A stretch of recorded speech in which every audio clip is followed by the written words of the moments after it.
those who cannot remember the past are condemned to repeat it. I am by no means a fan of Britney Spears' music. However, I've never heard Sam Asghari do anything but praise her and her music.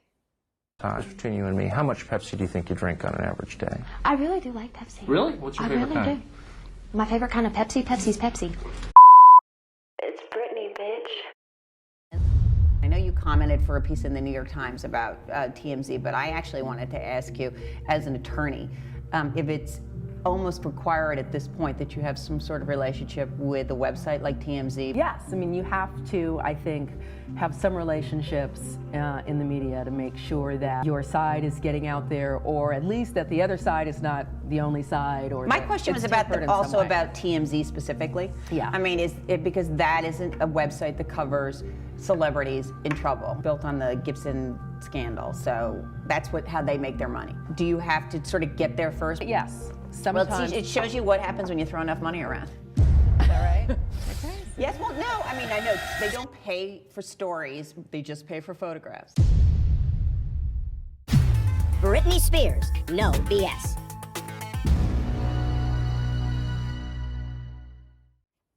Don't you think it's comedic that TMZ would title their doco No BS, more or less admitting that it's all BS? Britney Spears seems to be doing well at the time we're doing this, which is the summer of 22. She got married. Don't just stand there. Let's get to it. Strike a pose. There's nothing to it. She has a new house. Most important, she is out of the conservatorship, and she seems happy. And these are all the things that she wanted when she was coming to the very end of the conservatorship. She did want to get married. She wanted to have a kid, which we know she's trying to do that. And she wanted to start her own life on her own terms, and that's exactly what she's doing now. Maybe I'm just contrarian, but this is what Britney wanted all along and was never able to achieve thanks to paid mouthpieces like yourselves speaking for Team Con. Yeah, it seems like she's reset her life on the surface. And maybe she has, because maybe the plan that they put in place when the conservatorship ended is actually working. And what plan would that be? Last we heard from Matthew Rosengart, there is no plan. Is there anything you can say about the care plan? Is that still in place, or is There's a myth about a care plan. Yeah, do you want to? Britney Spears is free. There's a mythology about a, quote, care plan, unquote. Britney Spears makes her own decisions. Woo! Come now, TMZ. You promised us no BS. And she still has support from her attorney and the woman who was her conservator, who is now her assistant. Jody Montgomery. So if Jody Montgomery's still doing her part and still involved, then maybe it is working. It looks like it is. Jody Montgomery is a California licensed professional fiduciary, i.e. conservator. If there's no conservatorship, then there's no Jody Montgomery. This may be the first time we've ever actually seen Britney Spears happy. Yeah, and speaking for herself. Let's see, I've been in a conservatorship for 13 years. It's a really long time to be in a situation you don't want to be in. So, look, we have covered Britney Spears almost daily for the 17 years TMZ has been around. This is a significant admission. Nobody could get anywhere near Britney Spears. Yet TMZ had the inside scoop where she was going to be, how long she would be there, and even, as they later admit, inside sources. And what really struck me thinking about doing this today is that she has had success and she has had a lot of trouble, almost in equal measure, over the entire time. And that's why TMZ can only find one single picture of 1 week of her life when she was going through divorce and custody dispute. And let's face it, any picture they come up with is going to be from that same week, nearly 15 years ago, to demonstrate what they're trying to describe here. And that's really interesting. Her life has been this kind of roller coaster, and we're going to get into what some of those problems were with that conservatorship. But I think to really understand Britney, what she went through, why a conservatorship was established in the first place, you literally have to go all the way back to her childhood. And I think what we're going to find as we do this is there are 3 things that have dominated her life. Oh, let me guess. Media, media, and media. In large part, I think, a bad way. Control, undue influence, and mental struggles. And I think you're going to see that thread go through much of her life. But we got to start with age 3. And if you haven't guessed yet, this is a "it's not our fault, we didn't do anything wrong, it's everybody else's fault" kind of documentary. Age 3, she was thrust into the spotlight. And this kind of comes with the control part that you had mentioned, Harvey. So age 3, she was singing for choir at the church, and she grew up in a small town, Kentwood, Louisiana, where there's not a whole lot of opportunities. And so once her parents saw that she had this incredible talent of acting and wanting to perform for people and dancing, her mom Lynn seized this opportunity and said, "What can we put her in?" So at age 3, there she was singing on stage at the local church choir, put in dance lessons. I think age 3 is really important because Lynn Spears and Jamie Spears were struggling. And they were living in a small town, they didn't have money, and they see this little girl with talent. I mean, I know she was only 3, but there are some parents at that age where they say, this could be our ticket out of town. There are a lot of parents who will see a child who has some talent and be like, all right, let's see where this goes. And if she's into it, then we keep going. You know what Britney's problem is with that? Most of those kids fail. She succeeded, and it created a whole new set of problems. Because Lynn, her mom, starts to enter in beauty pageants. And would go the distance. She would take her daughter out of Louisiana, drive 8 hours to Atlanta to get her into these competitions and get her in front of the eyes of people that could help build her career even more. A lot of parents would not do that. They would not drive out of state lines to have their daughter enter some kind of beauty contest. Well, that's where the opportunities come in, right? Now they realize she's not just one of the best in Kentwood, Louisiana. She could be one of the best, in the country, so let's do whatever it takes to get her that spotlight. And I don't think there's anything wrong with that. She could be a star, and that's why she ended up on Star Search. From Kentwood, Louisiana, here's 10-year-old Britney Spears. There's got to be a moment when Lynn is saying, this kid could make it big. And then the question is, why does she want her daughter to make it big? But the thing about Star Search is she lost. She lost that competition.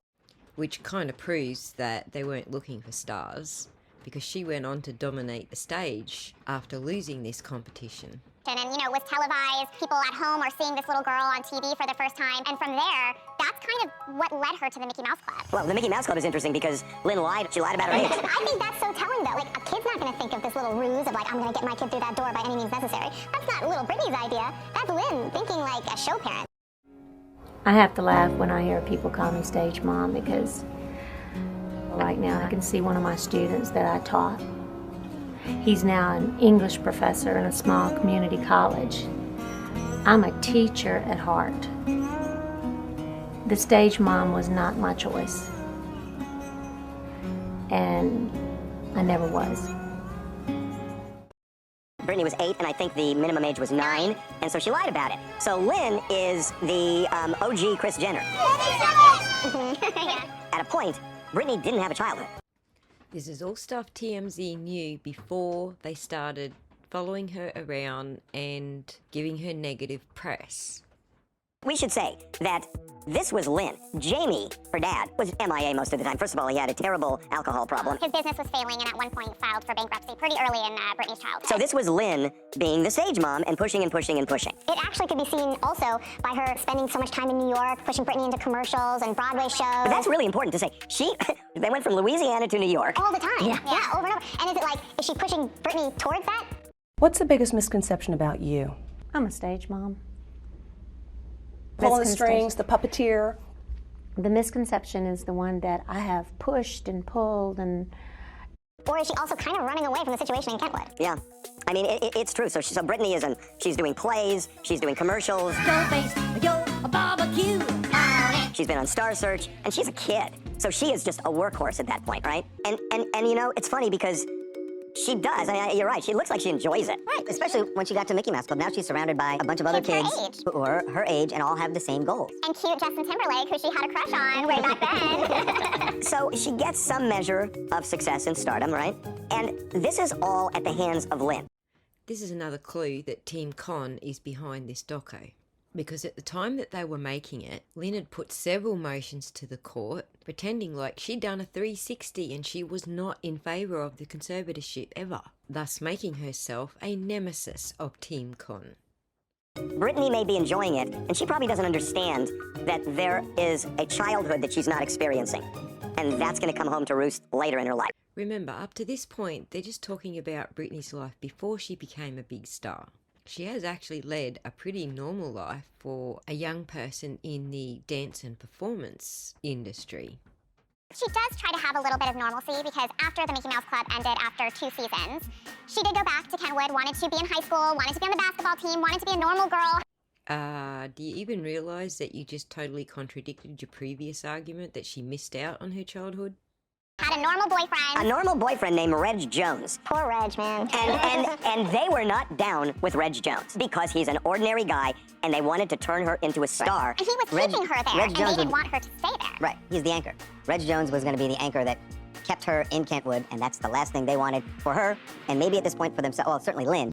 Waha, the plot against Lynn thickens. But you know what's fascinating about that? Later on, Britney wrote these breakup letters to Reg Jones while she was on the road. And in this letter, she says, my mom was right about you. So even then, you know, her mom's in her ear. Well, this is control. Control and manipulation. Because you're right, he was the anchor to normalcy. Right. And you can't have that. You don't become a global superstar with a normal boyfriend in Louisiana. Yeah, I'm pretty sure most parents have disapproved of one date or another of their children's at some stage or another. So how does somebody, like a girl who is in middle school, who likes this guy, how does a mother poison that relationship? Because that's really what happened. Look, I think we can all agree that Lynn was a stage mum. And we can also agree that she saw her daughter as a cash cow. But some of this is really stretching the imagination. I don't know how else to put it. You gotta show her a better life. As a child, she doesn't think that a better life is going to do this. She thinks that she wants to be there with her boyfriend and be in school with her friends. And why is that bad? There's nothing wrong with that. But for Lynn, you want her, if you're the parents and you want her to turn away from that, you've got to say, here's what's going to be really good for you. Why do you want Britney Spears to turn away from that? Because a normal high school girl with a normal high school boyfriend can't support her family. And remember, Daddy Spears had claimed a bankruptcy, so he was technically unemployed, not to mention an abusive drunk. There's a lot of truth in what you just said. Absolutely. You're not the breadwinner when you're on the cheer squad. Well, especially because when you're thinking about Baby One More Time came out when she was 17, and that hit came out months after her family filed for bankruptcy. So they were right there, and then she hit it huge. As we've learned in previous episodes, by the time Britney's first album came out, she was under the care of Felicia, because Lynn wanted to stay home with Jamie Lynn. The Mickey Mouse Club was really important to her because somebody came into her life because of that show. Hey, Larry, what can we expect from Britney? And that was Larry Rudolph, the manager, a fabulous manager. He really is. Also managed NSYNC. Oh, yeah, he was a big manager. And he had an idea. How are you, sweetie? I'm good. How are you? Good, thank you, sweetie. So yesterday, your performance, there were so many things that were stunning about it. Your voice showed so much technique. And me and both Will were very, very shocked at the control you had at such a young age. To be able to do the things you do with your voice is really amazing. You're a very talented young girl. You know, it's not just about having a beautiful voice. You need to have the whole package.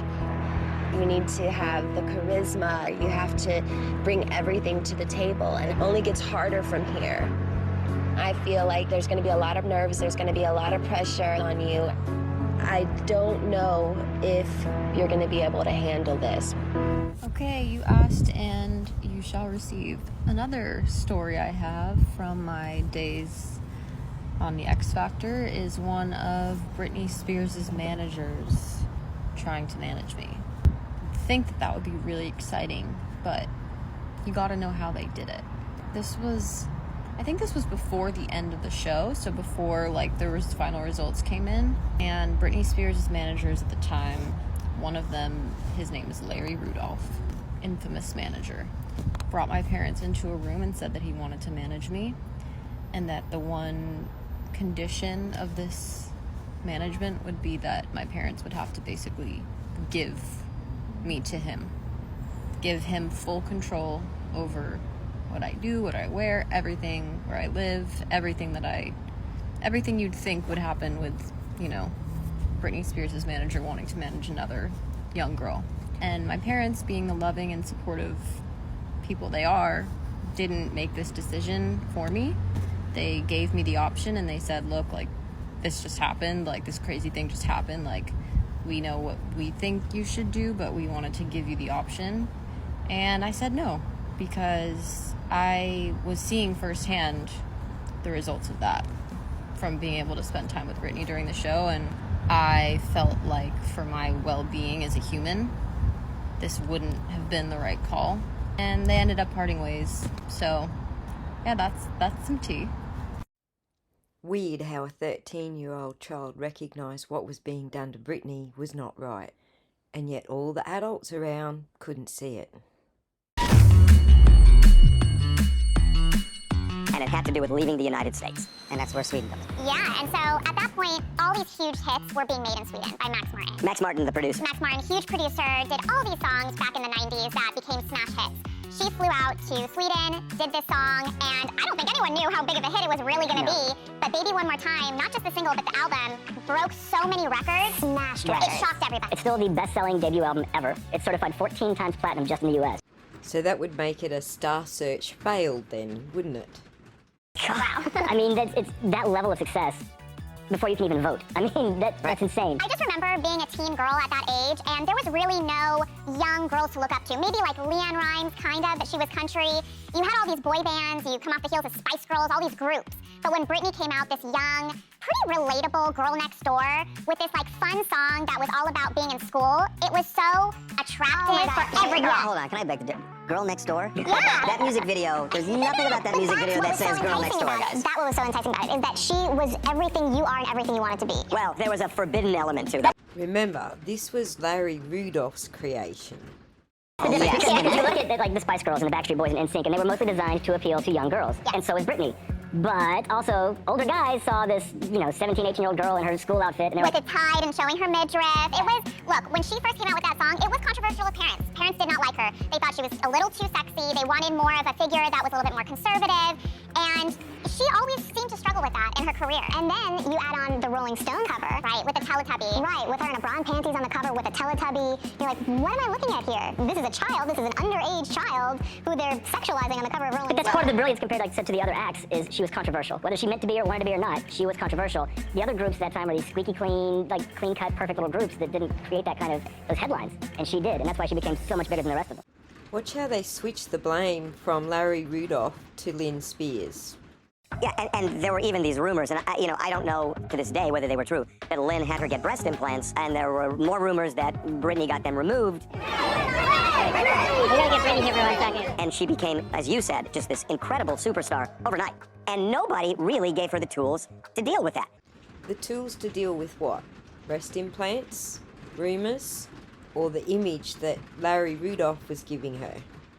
Because when you start looking at Britney later in life, who is from Kentland, Louisiana, who has never been kind of told or learned the ropes of stardom, that she becomes one overnight, how does anybody navigate that well? Because she wasn't given really much help at all. She spent the latter part of her childhood on the stage of the Mickey Mouse Club. I think she was given some tools. Even like with the Mickey Mouse Club, she had that sort of exposure to being famous, but it was part of an ensemble. Suddenly, she's on the cover of Rolling Stone. She has a #1 single, a multi-platinum album, controversy, parents complaining. That's a lot to take when you're still in high school. Yeah.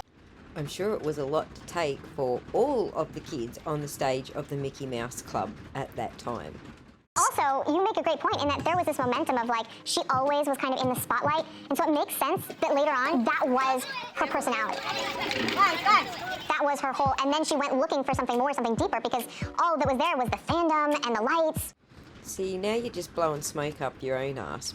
Nothing that she just said came from Britney's own mouth. But the one anchor she did have at that time was from her childhood, Justin Timberlake.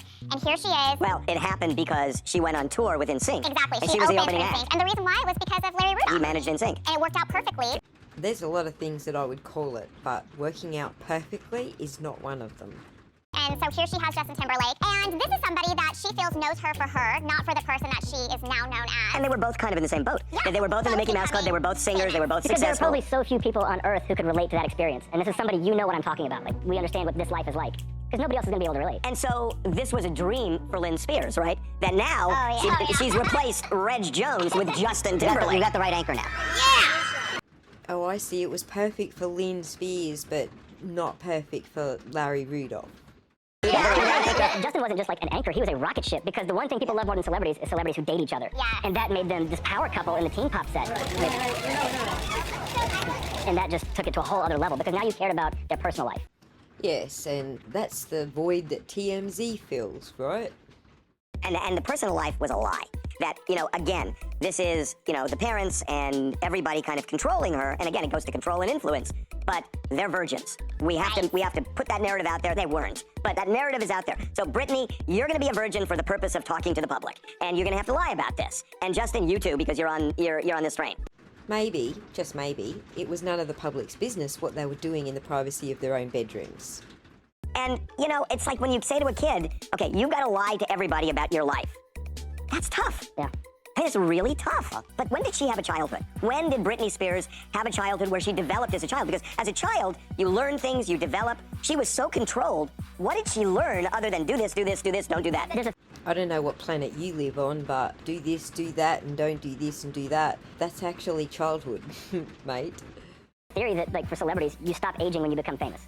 Like, you don't develop anymore because your concept of the real world and people telling you yes and no and what you can and can't do, all that goes out the window, and you're sort of frozen at the moment you become a superstar. That's why so many child stars have that problem, is because they don't grow up and become, you know, well-adjusted, functioning people. It's exactly the same thing that happened with Michael Jackson. There's some sort of, like, public rejection of them growing and developing. Does anybody else find it ironic that TMZ are sitting here talking about celebrities as if they themselves are not celebrities? Like, they're growing up, she was a young starlet, and she wanted to mature and develop, but there was this massive public pushback of, like, that's not your image. Well, you're getting right into the next album, which is Not a Girl, Not Yet a Woman, which is exactly her dilemma. I mean, she didn't write it, but that was her life. That song wasn't the issue. It was the first single from that album, Slave for You. Yeah. Right. When she was this super sexual version of Britney that, you know, she was 20 at that point, almost 19, 20. And in the music video, there's, like, an orgy that's happening, and people didn't want to see her like that. They didn't want to see her transform to this little baby one more time girl into this, like, sex symbol, which is exactly what ended up happening. Had absolutely nothing to do with Larry Rudolph, okay, everybody? Well, it's almost like they couldn't stop her. Like, she was so determined to mature her image. Yes, she did want to mature her image, but again, she's not writing these songs. No. So there's a machine around her at this point. But she wanted to be a woman. She had an answer to it. Right. She didn't feel not a girl, not yet a woman. She felt she was a woman because, I mean, kids don't do what she did. Kids don't play the Super Bowl. Kids don't sell all these records. Kids don't get this kind of adulation. So she felt like a woman, but she never had the foundation that kids have that allow them to develop.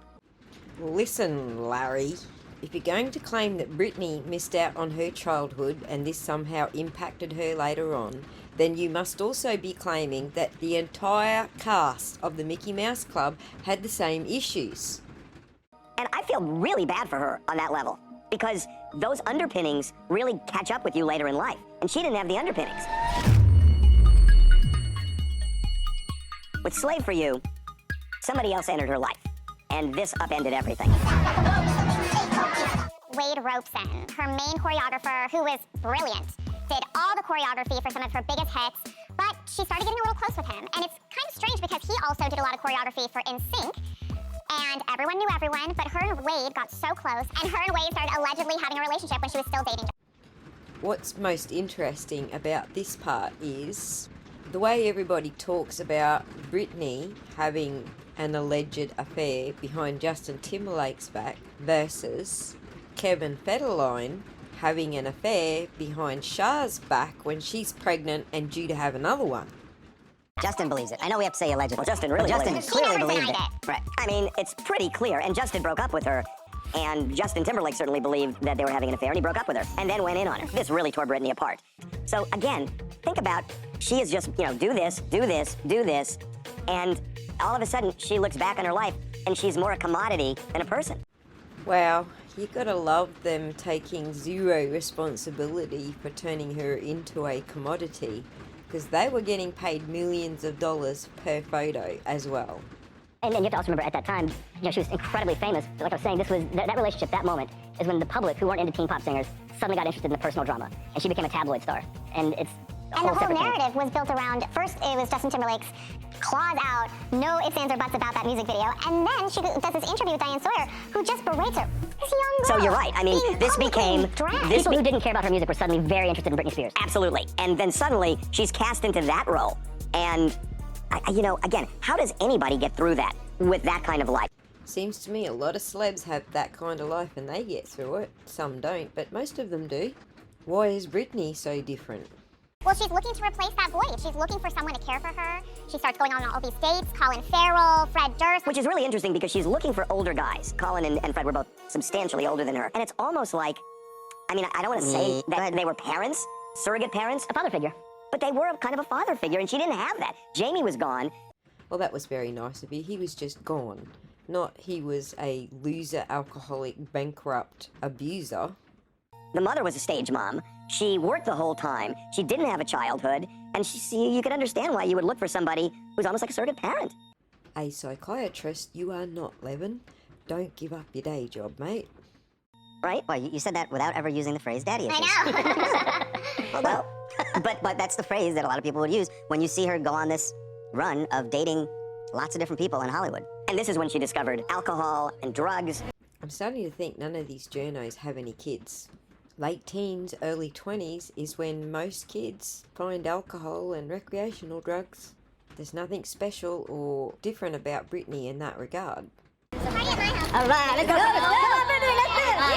You don't learn the boundaries when you're on the road in music, especially at that time. No boundaries. There are no boundaries. But this is not because you didn't learn any beforehand. You don't even. But this is not Aerosmith. This is Britney Spears. Right. Well, and because everybody around her is on her payroll, and that includes her own family. So what are you saying? That Lynn just stood there and let her take drugs right there in front of her? Is that what you're saying? Because that's not what Lynn says. Lynn says she didn't even know if Britney was drinking and on drugs. So who's going to step in and rock the boat? Right, she has no support system around her. And when you're learning your boundaries as a young person coming into your own with alcohol and social situations, you rely on having friends around you being like, all right, girl, put that drink down, like, let's go home. But instead, you have people around you enabling you and looking for a photo opportunity. And the whole time, Britney's footing the bill for all of these nights out. Y'all do realise it's not a rock and roll band, right? Like, who's there around her to trust? How you doing tonight? And also, when you have no boundaries and you're a little bit reckless, you know what happens? You see, they're still pushing the no boundaries and recklessness. Not that she's a perfectly normal young adult. You start saying, oh, let's go get married. What's wrong with that? Oh my God. And that's exactly what happened. Her and Jason Alexander, somebody from hometown, Kentwood, Louisiana, they went to Vegas, and according to him... We're wasted. Totally wasted. Definitely alcohol involved. And according to him, it was her idea to go to the chapel, one of those quickie wedding places in Vegas, get married. She literally had a limo driver walk her down the aisle. Yeah. And 5:30 in the morning, just them. No family around, no friends. Why is TMZ singling out Britney? Zsa Zsa Gabor was married 9 times. Liz Taylor was married 8 times. Larry King was also married 8 times. There's certainly bigger celebs who married way more many times than Britney ever did, but they're not on the tips of TMZ's lips, are they? Oh, and when they called family, it was not good. Well, I mean, it's interesting, too, because they called Lynn, and Lynn didn't want to hear anything at all other than, I'm getting a lawyer, you're getting annulled. I'm not sure that's the best way of telling your kid, who's clearly troubled at that point. Ay, ay, ay. These people are going to make me sound like a broken record. They haven't really pointed out anything that a normal 20-year-old hasn't tripped over on their way to becoming a mature adult. And the more their lips move, this entire cast is proving over and over again that they actually haven't raised a child into adulthood yet. I mean, Britney was a troubled person at that point. Well, as you said, like, she'd been looking for these like father figure, A-list celebrity guys, and then who did she wind up marrying? Somebody she knew from her, the slight normal period of her life. Well, can I tell you something? I know this from somebody who had a lot of interactions with Britney. Any guesses as to which member of Team Con he's about to quote as a source? And Britney had said to this person, and this was a little bit later, you know, on this roller coaster ride, that, and this is when she's a superstar. All she wanted to do was go back to Kentwood and be a hairdresser. Given that that was mostly a true statement, I'm going to hazard a guess it wasn't a member of Team Con. I mean, because she wanted that life that she had walked away from. She wanted because she got the fame, and her career blows up. She's doing all these things. She's meeting all these people. Now she's starting to realize what she missed back home, what she missed, and now she just wants that instead. It's like the grass is always green. How do you know what she was thinking? Given that none of y'all have met Britney in person or even spoken with her, how do you know what she was thinking? It's not even recapturing her youth, it's capturing her youth. Right, so let's go back to that. But I want to go back to something. You said that you thought Lynn's reaction to the marriage to Jason Alexander was, what's the proper reaction there? To tell your daughter, to explain to her why this isn't the best thing for you.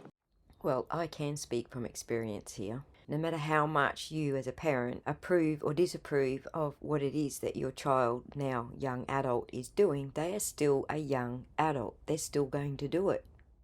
Yeah. Instead of just saying, we're annulling this. What happened? She was like a client, not a daughter. Who got married and didn't sign a prenup. Yeah, I mean, talk about control. Because Jason Alexander wasn't just bad for Britney, he was bad for business, and you can't have that. Right. By the way, Jason Alexander surfaced, again, in a very bad way. Turns out Lynn might have not been so far off the mark with her instincts. When Sam and Britney got married, he broke into their house. Britney, have a gun. No. Hey, Britney. No, get out. And had a knife, and is, at the time we're doing this, he's being prosecuted for a felony. So, maybe you're right, but still, there was a way of doing it. Britney was a commodity. In case you were wondering, Levin is openly gay, and he's never had any kids, so you can take his advice here with a grain of salt. But what's interesting is that when Jason did show up at the wedding, he was saying, she's the only wife I've ever had, and she's the only wife I ever will have. Now, my name's Jason Alexander. Britney invited me here. Britney Spears invited me here. She's my first wife, my only wife. I'm her first husband. For 55 hours. but he has said I mean, you're probably hungover for most of that. He's the only wife I'm told I ever had. It's so funny, but it's still one more wife and a longer marriage than you've ever had, Harvey. So they did get annulment after 55 hours. But she was so angry at Lynn for just doing it, she kept her wedding ring on for months. Well, and the way Jason Alexander told the story later on was that they were told they were put in separate hotel rooms, and he was given a plane ticket home and said, you'll still talk to her. If you guys want to do this for real, in a couple months, once your heads cool down, you guys can still date, you can still have conversations, we can talk about it. And then they sent him home, and then 30 days went by, the annulment was confirmed, they changed Britney's phone number, and he never spoke to her again. There's the control. Control, yeah. Never spoke to her again. What I find interesting, the next stage in Britney's life is that she didn't learn from the Wade Robson experience and went back to another dancer. I would just point out here that, according to Wade Robson, they didn't have a romantic relationship, ever. It was purely gossip, which TMZ specialises in.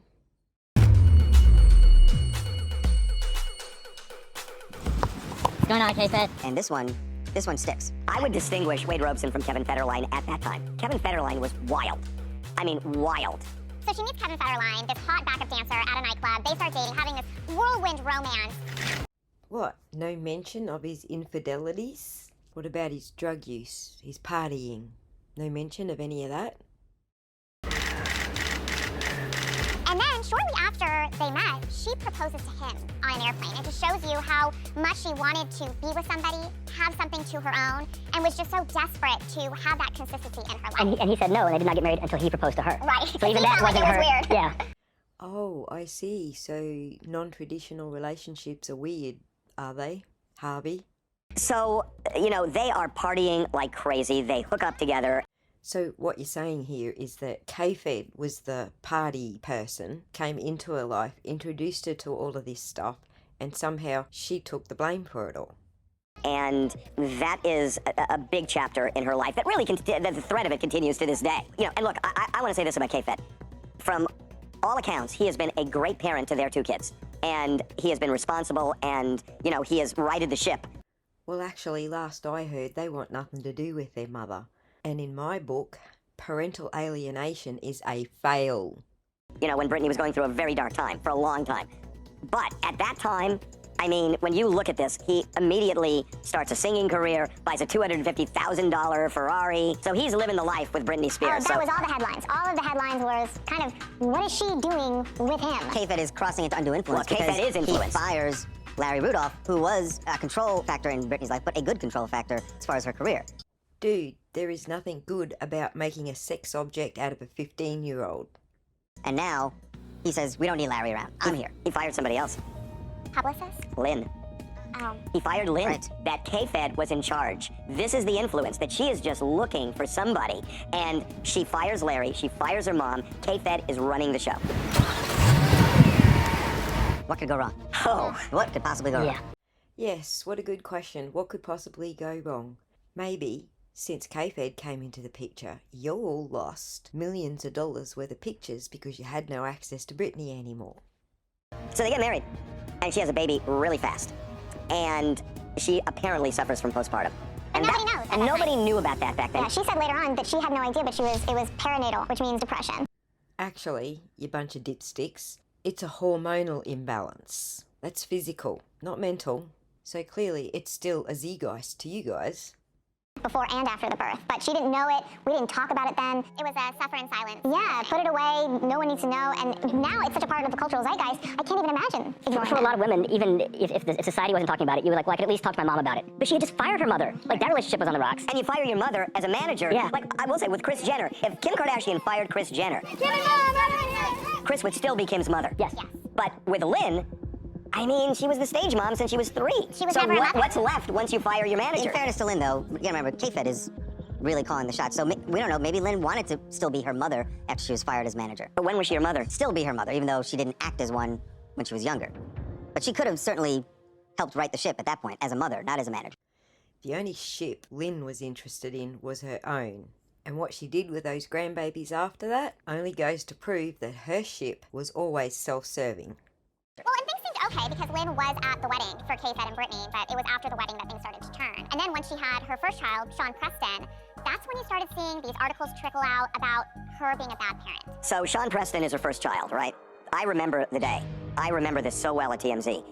Well, yes, of course you do, Harvey, because you were the one who was hired to destroy her image. It was your stories over the course of 1 week that convinced the rest of the world she needed to be in a conservatorship. That Dax came up to me and said, you got to look at this picture. I'm going to trim this part out because I don't think we need to recap all the terrible things that TMZ said about Britney during this period of her life and are now trying to shift the responsibility so that they don't look bad. You know, it's funny because this feels like this was all through social media. There was no social media back then. I'll leave this little snippet in because it's tantamount to an admission that they are responsible for what happened to Britney, even though they don't actually admit it.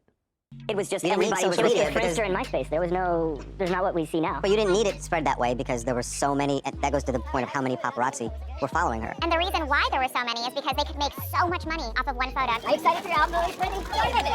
Get in the car. I mean, now, anybody's a paparazzi. Anyone with a cell phone is a paparazzi. But at that time, it was only a certain group of people. And you could make a fortune if you were... A fortune. You could set up your whole family off of the photo. It's absolutely true. It was the only game in town. And it's funny because when we hear this now, you could see all of this bubbling up on social media. But the fact that there was no social media and it bubbled up as much, if not more, than we see now is really extraordinary. Yeah, I mean, in today's terms, Britney Spears was a trending topic for years, like nonstop, every day. And who's ever gone through that kind of scrutiny? Even TMZ had kind of a little segment where we would follow Britney every day. And everybody did that at the time. It was like, oh, what's Britney up to today? Because every day... We covered her every single day. We covered her every day. Theme song, it was Britney Fix. Britney Fix! Our worst fears are confirmed. Brit is definitely on the pumpkin. She's getting hammered by everybody.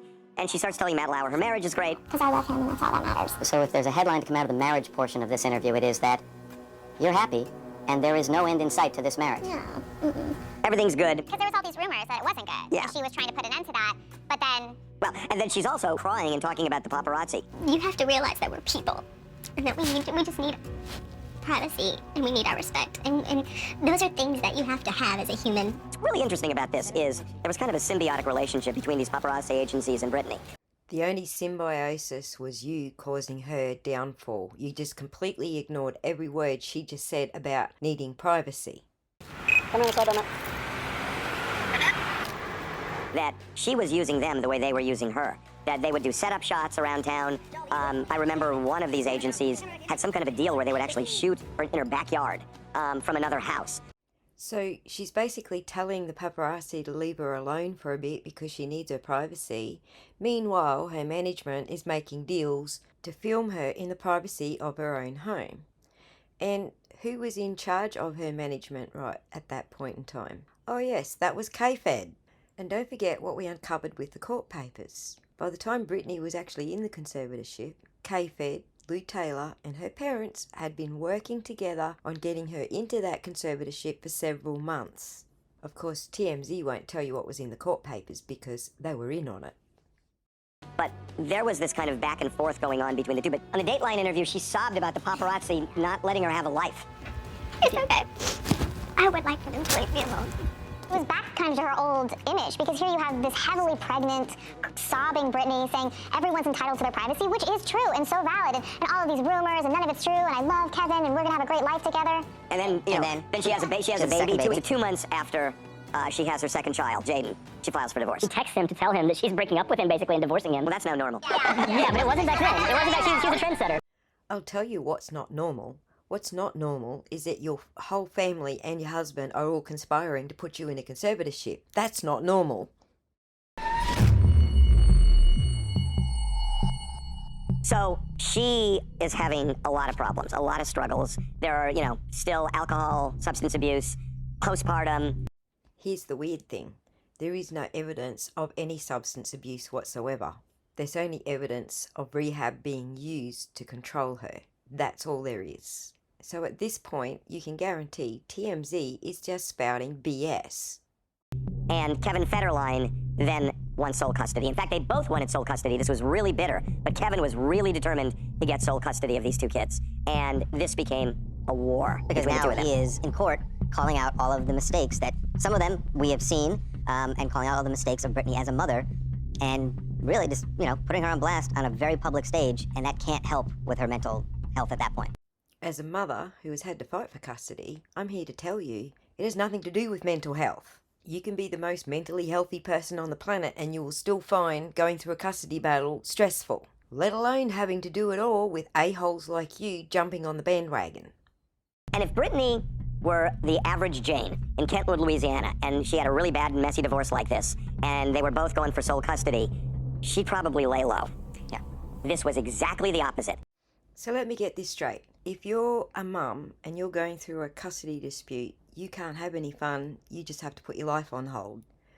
But if you're a dad and you're going through a custody dispute, you can do whatever the hell you want, including having a porn star babysit your kids while you're drinking, partying, and yucking it up and having a good old time. And TMZ will give you a free pass. That's how it goes, isn't it? Enter Paris Hilton, and they start partying together like crazy. And Paris, who was out of control at the time, I mean, she's reset her life in a big way, but partying like crazy. Paris called Britney the animal. And that's the interesting thing, too, the timeline of this. She has a baby, a 2-month-old baby at home while she's going through this crazy custody war, and then she's out absolutely tearing up Hollywood with Paris Hilton, just as, like, the dynamic duo of late-night Hollywood. And there were reports of her, like, drinking heavily and throwing up in public and... other substances. So you were following her around all day, every day, and you didn't catch any of this on film. You just heard reports, which is tantamount to gossip, right? Just leave her alone, damn it! Leave Britney alone! Britney! Remember the underwear thing, where she was getting in cars constantly, not wearing underwear. How do you know she wasn't wearing underwear? How hard were you looking? Maybe she was wearing a G-string and you just couldn't see the string. Are you now going to say that young mums are not allowed to wear a G-string? How about we say cameramen shouldn't be holding cameras up the skirts of women? And flashing the paparazzi. And this is something, by the way... The Paris move. The Paris move. Yeah. And she would mimic it. And, here she is trying to get custody of her kids. And at a point, the judge said that she has a severe problem with drugs and alcohol. And ultimately, at a point, ordered random drug testing. Well, at least the judge was smart enough to understand that there's a big difference between gossip that he's being told and fact. So, her life is completely out of control. This is another one of those moments we had in the newsroom, like you talked about, seeing the photo of her behind the wheel with the baby. The photo of her walking out of a gas station bathroom, barefoot. Oh my God. Really? So not only are single mums not allowed to do A, B, C, D, E, F, G, but they're not allowed to go around in bare feet as well? Are you guys for fucking real? No wonder Britney freaked out at the kids getting around in bare feet.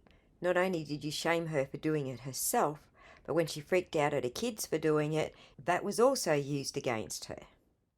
Oh, there were multiple occasions like that. But the first time we saw one of those was during this party, I guess, this party stage. And we just thought, like, nobody does that. And I don't care, even if don't tell me you're from Louisiana. Don't do that. Yeah. You don't go walk into a public bathroom. Yeah. Yes. Like, nobody wants to go to a gas station bathroom with shoes on or with a hazmat suit on. You don't want to do it. And she's walking in and just going like it's no big deal. And so look. I got news for you, city slickers. It's not a big deal. The bigger deal is that you think it's okay to socially shame her for doing something that the rest of us normal folk do on the daily. None of us are sitting here sorting through our Gucci shoe collection to work out which pair of shoes we're going to run from our car to the toilet and back again in. This, to me, is the height of arrogance. Substance abuse was a core issue with her, and somebody convinces her to go to rehab in Antigua. She spends a grand total of 1 day there. Guys, get out of the way, please. Let him through. Let him through. Let him through. I don't suppose it occurred to anybody that she never had a substance abuse issue to start with. It was all just gossip. Just because you folk caught her entering and exiting nightclubs on a regular basis doesn't mean she was abusing anything. Guys, let him pull away. And she comes back to LA and she beelines it for Kevin's place and says, I want to see my kids. And Kevin says, there is no way I'm letting you see these children. You should be in rehab. You're not in rehab. You're a substance abuser. You are out of your mind and you're not going to see the kids. And now you know why she divorced his dumb ass. Britney has always maintained that she never had a substance abuse problem. So think about it. You come home and your husband's talking like the tabloids and your parents? I'd have divorced his dumb ass too.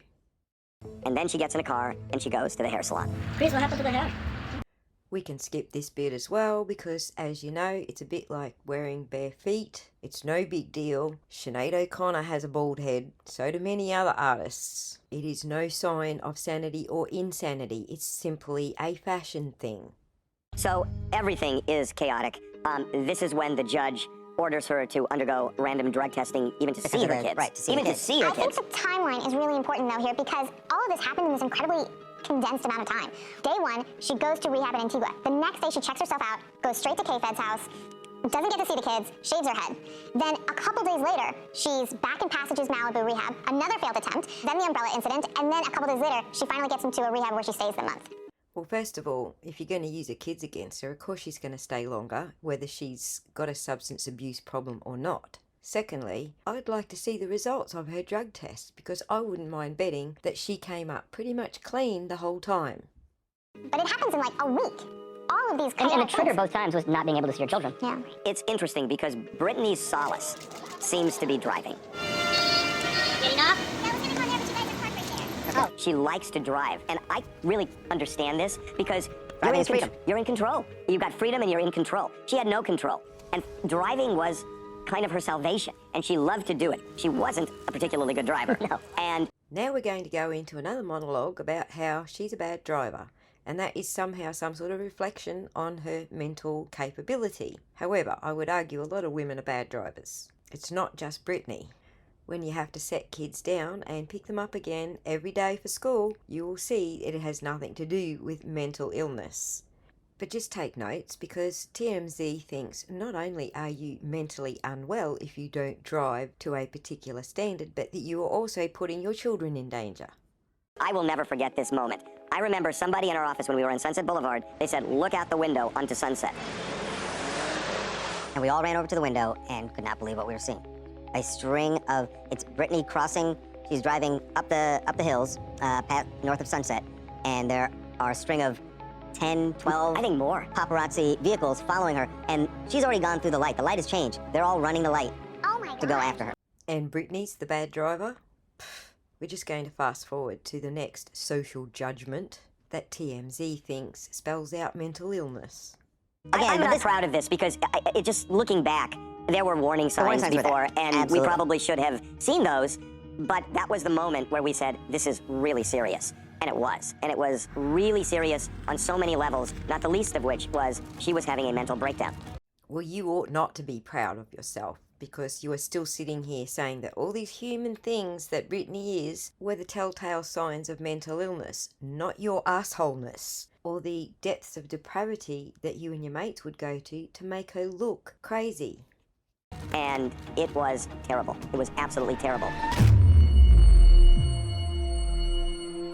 And this was right at the time that a paparazzo befriends her and starts dating her, Adnan Galib. You live in the house at my goddamn home, you stupid fuck! Move! Move! Hey guys, come on, move! And he would help her get away from the paparazzi. And he was a paparazzi. Yeah, he helped her get away from paparazzi, so he would get shots, and then he would be the one selling the Britney shots exclusively. So he suddenly has the person that they all want to shoot, and now he's controlling her. Yeah, there was something, it wasn't like he was just in it to help her.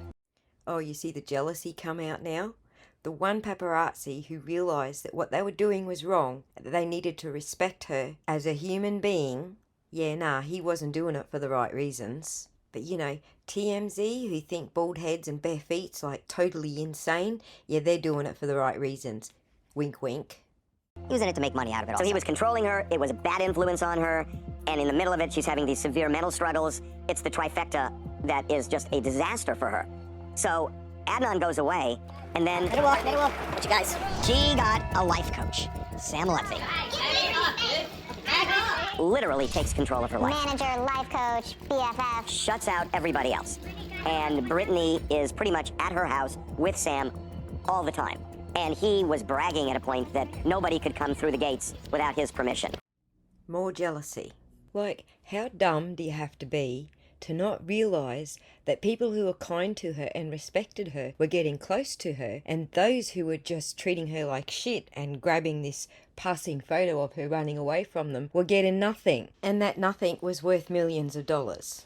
Imagine what something like being kind to her and being close to her would have been worth. Who's the fucking dumb one? Wow, Britney, you look great. Britney, What about me? No, Sam, you're right too, buddy.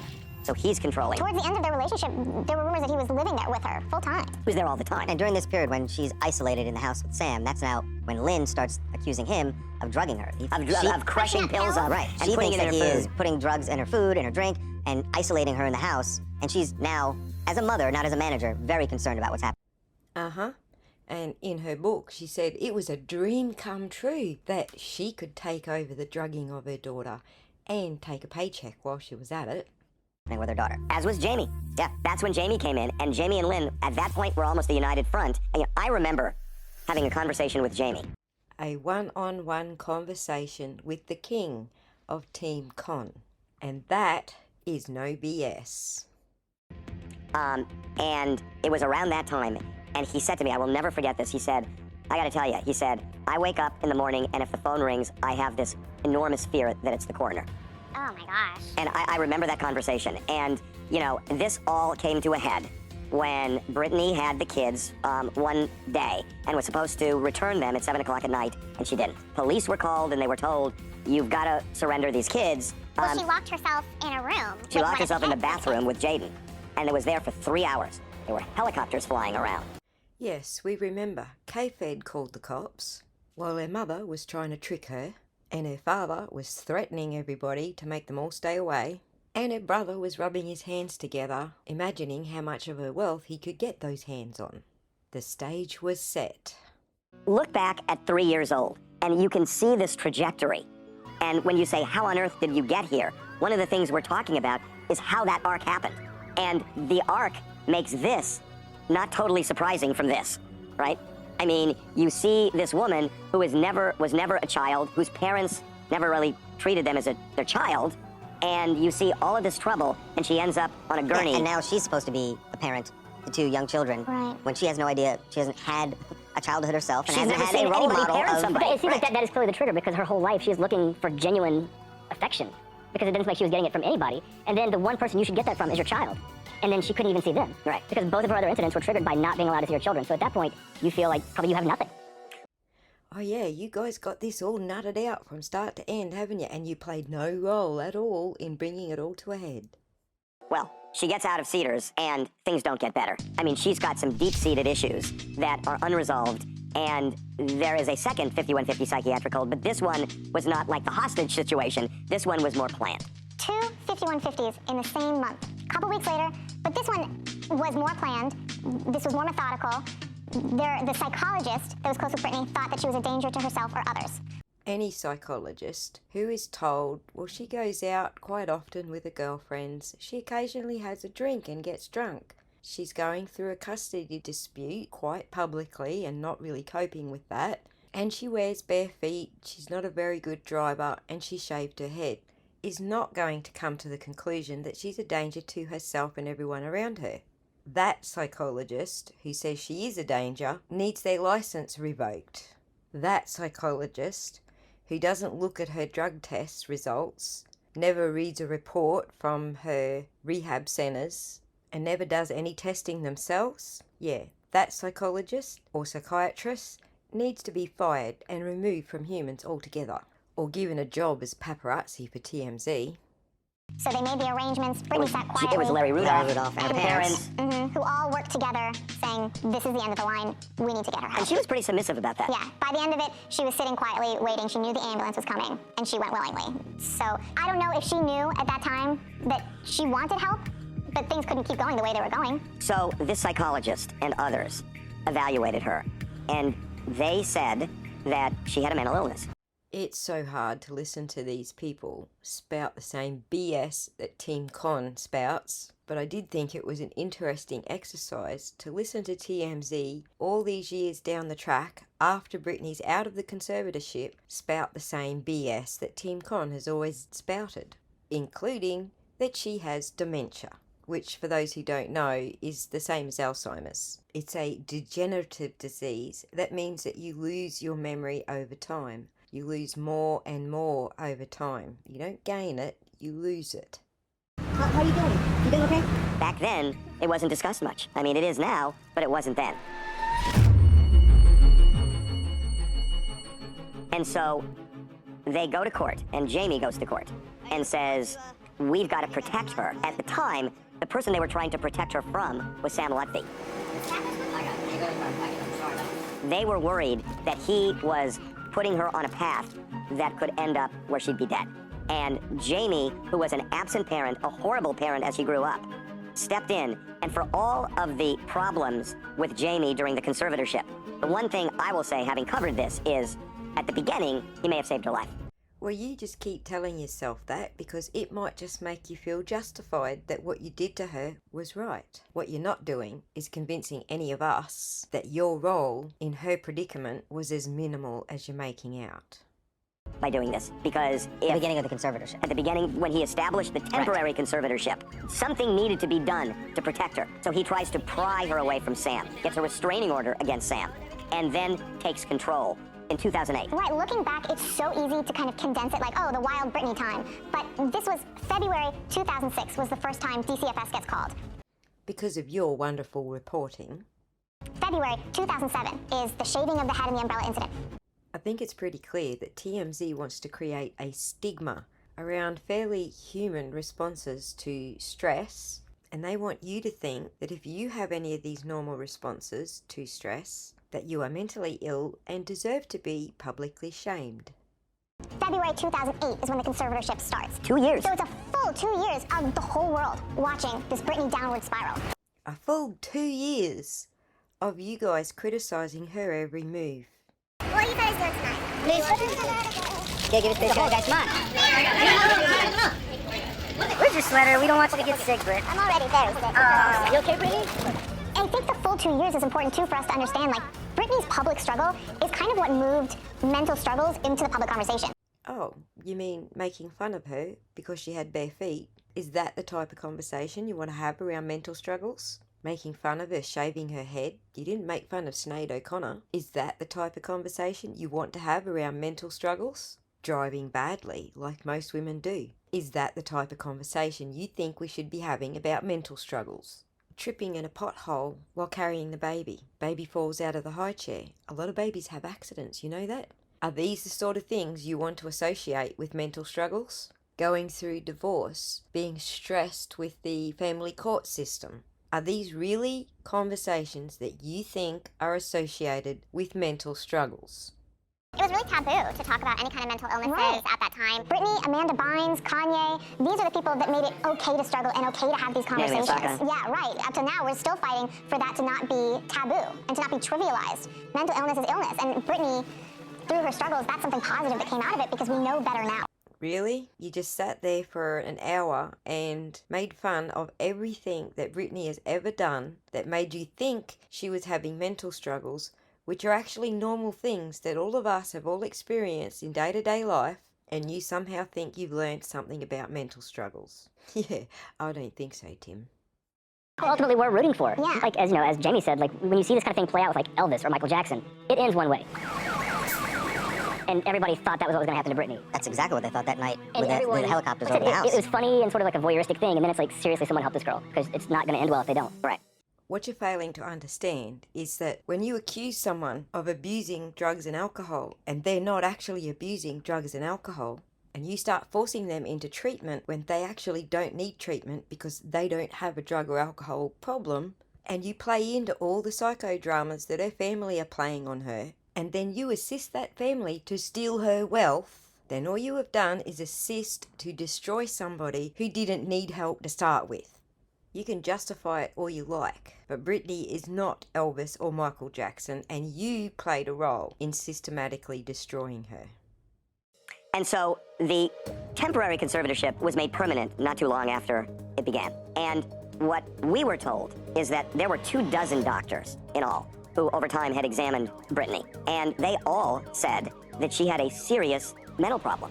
And serious enough that a judge signed off on this. Judges just don't say, oh, we'll do a conservatorship for somebody in their 20s. Well, we found out differently through the court paperwork that judges actually do sign off on this shit because they stand to make some money out of it. And I might remind you that it is your role to hold the judges to account when they're pulling swindles like this.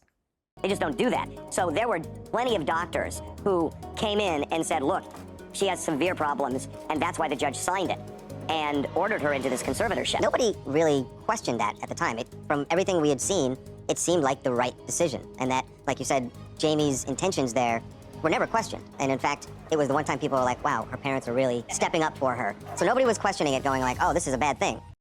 No shit, Dick Tracy. And you still aren't questioning it and realising it was a bad thing. You're still trying to make excuses for it.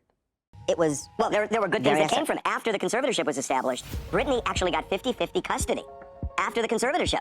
She couldn't even see her kids. She went on tour. That becomes controversial later. She was making money. A huge tour, circus tour. Professionally, yeah, like, so remember, like, but the fall of 2007 is when the Blackout album comes out and Gimme More and that disastrous VMA performance. Then a year later, the end of 2008, the Circus album comes out. The song Womanizer is her first #1 hit since Baby One More Time, almost 10 years before.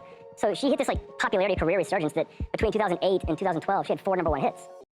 And that wasn't evidence enough to you that she didn't have dementia? That she was actually capable of performing and leading her life like a normal person? She was already doing that before the conservatorship. That's how she became famous, stupid. So yeah, remind me again how the conservatorship did all that, and not Britney and her own sane mind and hard work. She had never done that before. Like, it was like almost like a new peak in a way. So, yay conservatorship, right? I mean, at that point, everyone thinks it's working well. She has her career. She has her personal life. She has some custody of her children. So what's And you know what's problem? interesting? In 2015, this is several years after the conservatorship was established, she came out and she said in an interview she was the happiest she's ever been. Now later in court she said that was a lie. Well, look, hindsight's 20/20, and we know now so much more than we knew then. But in Britney's own words, the day her father became conservator, he sat down at her hospital bed and said, I'm Britney Spears now and I'm in control. We're almost at the end of this documentary, if you can call it that, and these guys still haven't made up their minds whether the conservatorship was legit or not. I mean, seriously, the mental gymnastics is embarrassing. I don't know what to make of that. I mean, from the outside and from everything saying, you see a parent has to take control in that situation because you see your child spinning out. It seemed like the conservatorship was doing well. You know, that, again, most important, the kids. She had the kids. And she was going broke, and she was replenished, and, you know, there were some good things happening. She said she was happy as late as 2015, but she said something months after the conservatorship became permanent that is really kind of haunting.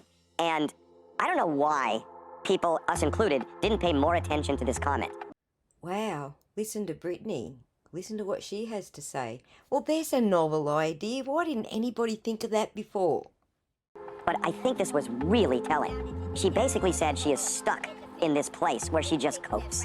And that even people who go to jail, at least they know there's a time when they're going to get out. She felt there was no time that she was going to get out. And she was asked, do you feel out of control? And she said, it's the opposite. I feel like there's too much control. My life has no passion.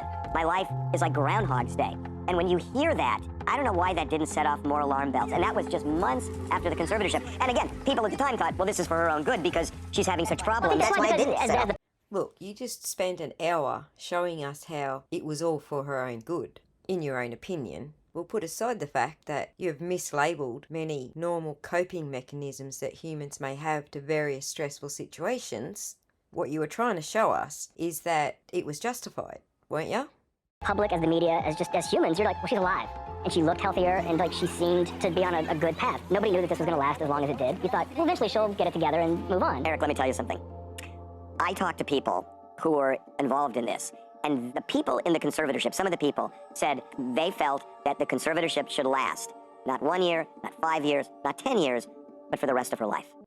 Oh yeah, and how long did you know this, Harvey? All those stories you published for Team Con, and you never once fessed up that you knew all along that they had her in this permanently. Was that not newsworthy? Did Britney's future not matter as much as the money you were raking in? They felt that they were giving her enough freedom and making sure that she was secure, that this conservatorship, because of whatever was going on in Britney's head, that it would last forever. But do you think they told her that? I don't know if they ever told her that. In hindsight now, that statement makes it sound like either someone told her or she overheard that. But that statement that she made about having no passion and her life is the same every single day. And there's no end to it. And there's no end to it. Nobody told her anything, not even the judge. She's a smart cookie. She knew there was no end to it because nobody was talking about an end to it. And you guys just admitted you knew there was no end to it. And you didn't say anything either. Imagine how much sooner this could have ended had you said something sooner. So Jamie was getting a cut of the gate, a percentage of what Britney was making through her concert. A conservator should not be getting a cut of what the conservatee makes because it incentivizes them to keep pushing the conservatee to make money so that they can make money. Who else was making money? Oh, that's right, you were making money. Let's not forget that TMZ were taking money from Team Con to publish all these stories to keep Britney in the conservatorship. So let's talk about this conservatorship because on the front end, it may have saved her life. But then it just keeps going and keeps going and keeps going. There were failures. According to new court documents, the conservatorship, Britney Spears' money, paid for Jamie Spears and Lou Taylor to go to Israel on a vacation where he got baptized in the River Jordan. Are we going to talk about how Britney's money made TMZ the tabloid that it is today? Let's not forget Harvey Levin made his fortune following the O.J. Simpson case, before TMZ was even born. Now put Britney's rise to fame on the same timeline with TMZ to current, and what do you have? Yeah, I'll let you work it out. Britney footed the bill for that? What are we talking about here? Jamie brought in TriStar Entertainment. Lou Taylor ran that. And Lou Taylor didn't really have a hold in entertainment until then. And Lou Taylor signed on with Britney as her business manager. Lou Taylor, her company, was getting 5% of what Britney made. And that was a fortune for years. And then all of a sudden, toward the end of the conservatorship, Britney's not making any money, really, because she's holed up in her house, right?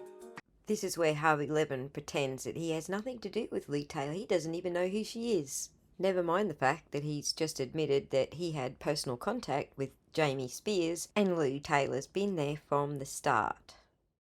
Lou Taylor sends an email to Jamie saying, I want a minimum of $500,000 a year or the 5%, whichever is greater. When you get a percentage, you take the good with the bad. And she had plenty of good where she was making an absolute fortune. And when it's bad, you don't change the deal and say, when I win, I win, and when I lose, I win. Because that's what Lou Taylor wanted. And Jamie said, approve. Are we to believe that you, Harvey Levin, a lawyer, had no idea that there were incentives like this involved with conservatorships? Are we to believe that you had no incentive to keep promoting the conservatorship? In my opinion, that's just wrong. That's wrong. That should not have been done. And again, where's the judge in this? Why is the judge approving all of this? Well, let me tell you, it goes deeper. These lawyers, and there were a lot of them associated with this conservatorship, made millions and millions and millions of dollars over this 13-year period. An unbelievable amount of money. There were a lot of people making a fortune off of this conservatorship. And at a point, yeah, Britney had issues, but a lot of people have issues, and we're not in conservatorships. So how desperate was it? And I don't know the answer to that because I'm not a doctor, and I haven't spoken to those doctors. And I wasn't making any money from them. Trust me, it wasn't me. I didn't take a cent from them. Everything is what you hear, but even to keep it going, you could even see a scenario where that's fine, as long as you're not making money off of her at the same time. A lot of money. Right. If you're just looking out for her well-being, for her mental health, for her day-to-day life, then that's all right. But once you start making money off of her also... It compromises you because now the issue is, look, yeah, I'm supposed to be looking out for Britney, and that's fine, but how do you ignore the fact that you're making so much money and that you turn the spigot off if you end the conservatorship? Good question, Harvey. Is that why you kept making money off her? Is that why you followed her around for years and years and then sold yourself to Team Con? Were you compromised? It's almost an inherent conflict when you have that kind of money on the line, right? When someone is in a conservatorship, it's because they are not able to take care of themselves. They can't make any kind of business decisions or sound decisions because of mental issues or disabilities. Yet, she can run this huge empire that also funds other people around her that work on the set. Now, you can't minimize the fact that you do have a lot of doctors saying there were some real issues here. I would argue that you just bought a lie, Harvey, that you knew all along that there wasn't dozens of doctors, that you knew all along there was never going to be an end to that conservatorship, And you knew all along that you were always going to get money out of it. But everything gets clouded, right? To me, the reason this conservatorship is a failure is because Britney Spears was miserable. And if you have a conservatorship, you've got to figure out a way of not making the conservatee feel miserable. And she felt miserable, and there was no relief from that. And I don't know if it was ignored or they didn't know how to deal with it, but whatever it was, if the conservatee feels miserable, feels like they have no life, it's a failure. And what, none of that applies to the paparazzi following a Hollywood star around and making them miserable? When that star breaks down and cries in front of you and says, "Leave me alone," you don't feel like you shouldn't be making her miserable? Or do these, treating people like humans rules just not apply to you? If half of the allegations that Britney has put down in court documents are true, it's not just a failure, it's abuse.